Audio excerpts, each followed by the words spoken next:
Philippine life, street food, and blackouts. Walking Escario Street here in Cebu City, and walking from the uptown area to IT Park to visit a friend.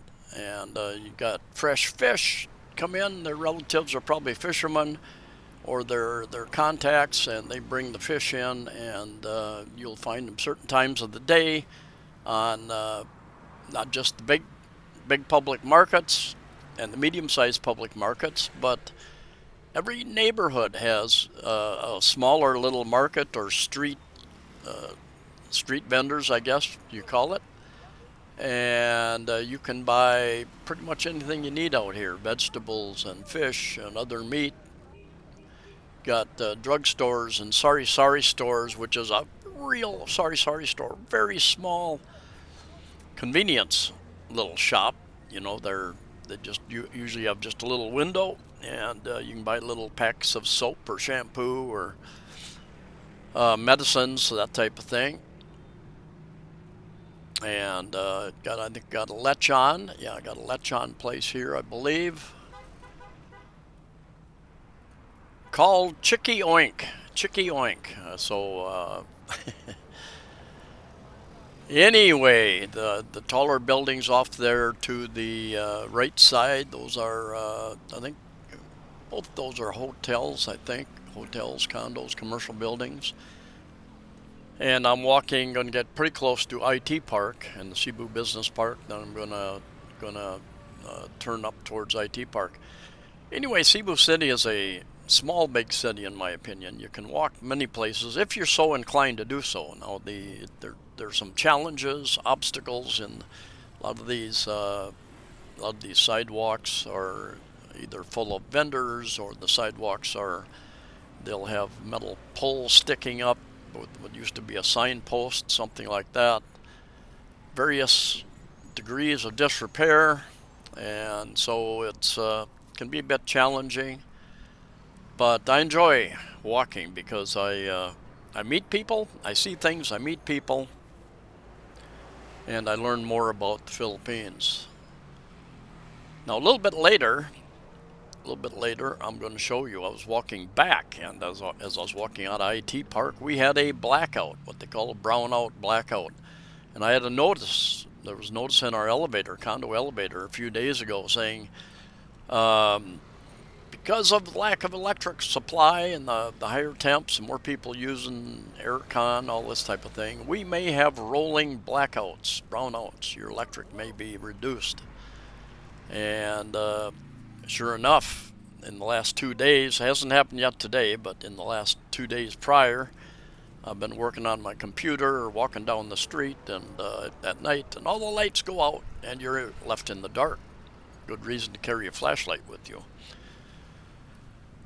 But anyway, if I'm at home, I lose my lights. The refrigerator, I'll unplug the refrigerator until it comes back on, because I don't want that surge of electric affecting that or my computer as well.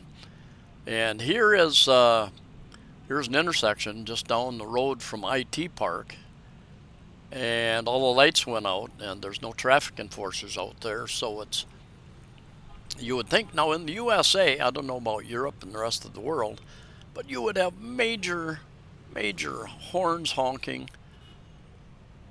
You would probably have people getting out of their car and fisticuffs or shooting at each other. Road rage. Here they make it work. They obviously they get a little impatient, but they go. Just like ants working. With the ants just go, and they make it work.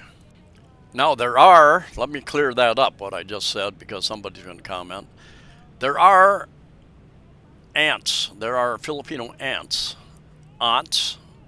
aunties, whatever you want to call them, who help oftentimes, their relatives, aunt, uncle, take care of the children. I'm not calling Filipinos ants, as in the ants that crawl on the ground. Now, my condo has a backup generator, and something you want to ask about when you sign a lease for for a condominium apartment, do they have a backup generator? And a lot of times the answer is yes, we do. Well, is it a full? Does it cover all units or just the common areas? Because a lot of these places, they'll have a generator. I think 2 or 3 of the places I lived in, the backup generator just covered the one of the elevators and lights in the common areas. Basically, is all it did, and not in the condominium itself. In fact, Persimmon, you were supposed to have one outlet right as you opened the door to your condo. One of those electrical outlets was supposed to be powered up when the generator came on. My experience is that it only did a few times. When let's say the electric went out, and oftentimes it would only go out for about an hour or so, but I would plug a fan in, if it was at night, plug a light in, and sometimes it worked, sometimes it didn't, so no guarantees there. The generator where I live now, it did supply me with electric. When my electric went off, because I knew because my computer flashlight kind of flickered at me, and my light in my office bedroom area went off, and I heard the generator come on fairly quickly. Took a little while before the electric came back on, even though I heard the generator, so somebody has to manually throw a switch, maybe. Not positive. I'm sure wherever you live in the world, you have experienced blackouts, brownouts, different parts of the USA during high temperature, high usage of electric. You'll have rolling. I think in California it's happened a number of times over the years. Rolling brownouts, blackouts, where they'll just turn off electricity to certain areas because just they can't generate enough electricity for high peak seasons. And of course, then you got ice storms, you got snowstorms, ice storms, tornadoes, hurricanes, typhoons, all that sort of thing, natural disasters, earthquakes that can disrupt your electrical. So it's good to be prepared. This particular night, I did not have a flashlight with me. I wish I would have, because I did trip over a couple things. Little bakery, lots of bakeries here.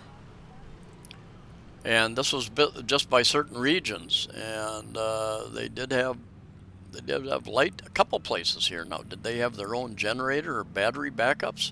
Not sure, but right about here, the lights came back on. So they'll turn them off by certain sections, certain regions of the city. And sometimes if my electric is out a couple blocks around me, but I can look across the street and their lights are on. Maybe a transformer went off, something like that. A lot of street food, a lot of traffic, and yeah, the traffic was crazy because all the traffic lights were out. So it's good to be prepared. I have, after Typhoon Odette, I did go out and buy quite a few extra batteries for flashlights, and I've got a solar panel but I need to get a bigger one, more efficient one. I keep water stocked up. Here's a picture of the notice that was in our elevator. Notice of possible rotational brownouts, and it lists certain regions.